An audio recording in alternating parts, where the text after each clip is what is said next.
We begin with the last chapter of the course, Chapter 26.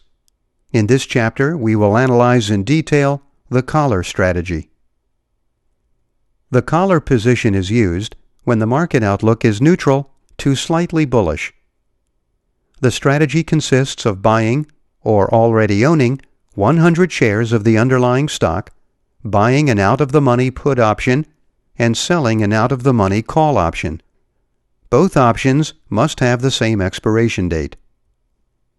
Here we can see the risk graph of the position.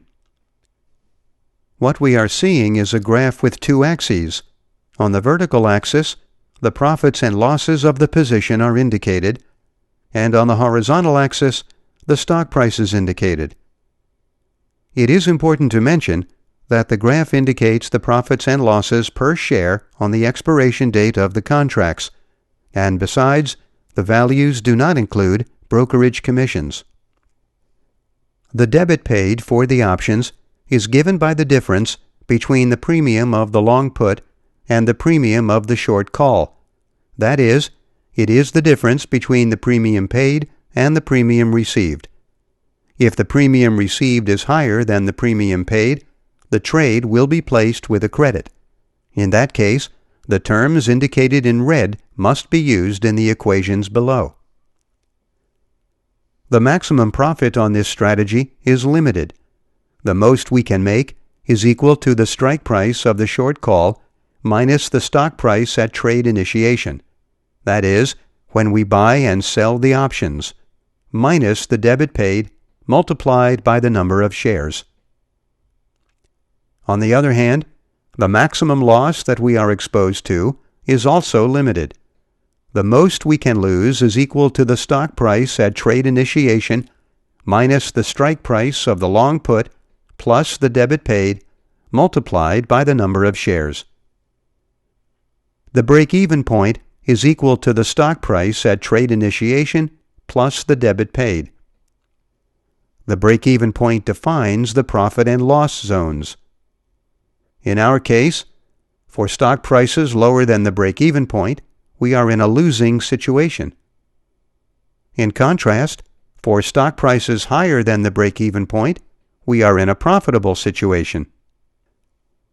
Continuing with the analysis, the initial margin required to open the position is equal to the 50% of the cost of the shares plus the 100% of the total debit paid for the options. An increase in volatility typically hurts the position. Time decay typically helps the position. With respect to exit conditions, to fully close the position, we must buy the call and sell the put and the shares. If the stock price is higher than the break-even point, we are in a profitable situation. Otherwise, we are in a losing situation. In the case that the stock is trading between the break-even point and the strike price of the short call, the position can be partially closed by buying only the call. So we will make a profit from holding the shares, and we will be able to set up another collar if we wish. In this graph, we can see the influence of time decay on the position. On the vertical axis, the profits and losses of the position are indicated, and on the horizontal axis, the stock price is indicated. The blue curve indicates the profits and losses at trade initiation. As we get closer to options expiration, the curve of profits and losses is like the one shown in green. And, finally, at options expiration, the curve of profits and losses is the one shown in red. For this strategy, time decay typically helps the position. Let's see an example of how this strategy works. Here we are seeing the stock chart of the General Electric Company. As we can see, during the months of August and September 2011, the stock was trading in a range between $15 and $16.5. As we said, during the months of August and September 2011, General Electric was trading in a range between $15 and $16.5. If we expected that the stock would stay in that range for the next few months, at that time we could have entered a collar. At the close of September 28, 2011, General Electric was trading at about $15.5, while the options expiring in December 2011 had a premium of 65 cents for the 14-strike puts and 50 cents for the 17-strike calls. Thus, we could have bought 100 shares at $15.45 and one put with a strike price of $14 and expiration in December 2011 at 65 cents, and sold one call with a strike price of $17 and same expiration at 50 cents. So the collar would have cost us $15.6 per share, that is, $1,516 overall. The maximum loss is given by the difference between the purchase price of the shares and the long put strike price, plus the debit paid for the options multiplied by the number of shares. In our case, 15.45 minus 14 plus 0.15 multiplied by 100, which is equal to $160. During the following weeks, the stock was trading between $14 and $17.5.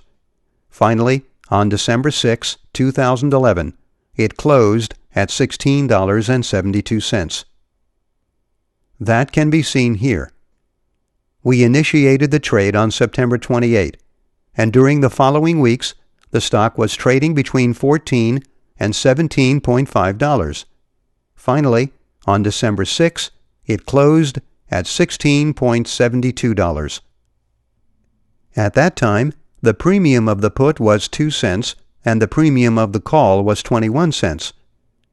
If we had fully closed the position at that time by selling the 100 shares at 16.72 and the put at 0.02 and buying the call at 0.21, we would have received a credit of $16.53. So our profit would have been 93 cents per share, because we had placed the trade at a debit of $15.6 per share. Thus, we would have had a total profit of $93, making a 6% return on investment in 69 days. That is, we made $93 by investing $1,560. In the case we had wanted to hold the shares, we could have partially closed the position by buying only the call. Thus, we would be making a profit from holding the shares, and we could set up another collar if we wished.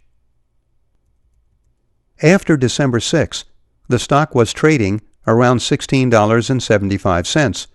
Finally, on expiration Friday, December 16, it closed at $17. Of course, if we had only bought the shares, we would have made a higher return than the one made with the collar. However, the advantage of the collar is that we were protected by the put all the time. Precisely, the idea of this strategy is to protect the stock position with the purchase of the put, and reduce the cost of it with the sale of the call. As we said, after December 6, the stock was trading around $16.75. Finally, on the expiration date of the options, it closed at $17. At that time, the put expired out of the money, and the call expired at the money. So the call would have not been exercised. Therefore, if we had held the position to expiration, we would have received a credit of $17. So our profit would have been $1.4 per share, because we would have sold the shares at $17 and we had placed the trade at a debit of $15.6 per share. Thus, we would have had a total profit of $140, making a 9% return on investment in 79 days. That is, we made $140 by investing $1,560. Of course, if we had wanted to hold the shares, we could have set up another collar if we had wished. Here we can see the numbers of our example. The strategy consisted of buying 100 shares of General Electric at $15.45, buying one put with a strike price of $14 and expiration in December 2011 at 65 cents, and selling one call with a strike price of $17 and same expiration at 50 cents. The debit paid for the options is the difference between the premium paid and the premium received. In our case, 0.65 minus 0.5, which is equal to 15 cents. Therefore, our investment is equal to 15.45 plus 0.15 multiplied by 100, which is the cost of the strategy per contract, multiplied by 1, which is the number of collars we entered. That's a total of $1,560. This money is debited from our account. The initial margin required is equal to the 50% of the cost of the shares plus the 100% of the total debit paid for the options, that is, $787.5. This is the minimum amount of money that must be deposited into our account in order to open the position. The maximum profit we can make is equal to the strike price of the short call minus the stock price at trade initiation, that is, when we buy and sell the options, minus the debit paid, multiplied by the number of shares, that is, $140. If we had sold the shares at 16.72 and the put at 0.02 and bought the call at 0.21, we would have made a profit of $93. On the other hand, the maximum loss that we are exposed to is equal to the stock price at trade initiation minus the strike price of the long put plus the debit paid multiplied by the number of shares, that is, $160. The break-even point is equal to the stock price at trade initiation plus the debit paid. In our case, 15.45 plus 0.15, which is equal to $15.6. Here we can see the order we must enter to open the position. It is an order with 3 legs. Leg number 1 corresponds to the short call and consists of selling one General Electric call with a strike price of $17 and expiration in December 2011. Leg number 2 corresponds to the long put and consists of buying one put with a strike price of $14 and same expiration date. Leg number 3 corresponds to the long stock and consists of buying 100 shares of General Electric. The entered price is given by the difference between the purchase and selling prices. In this case, 15.45 plus 0.65 minus 0.5, which is equal to $15.6. This is the money expressed per share that will be debited from our account when the order is filled.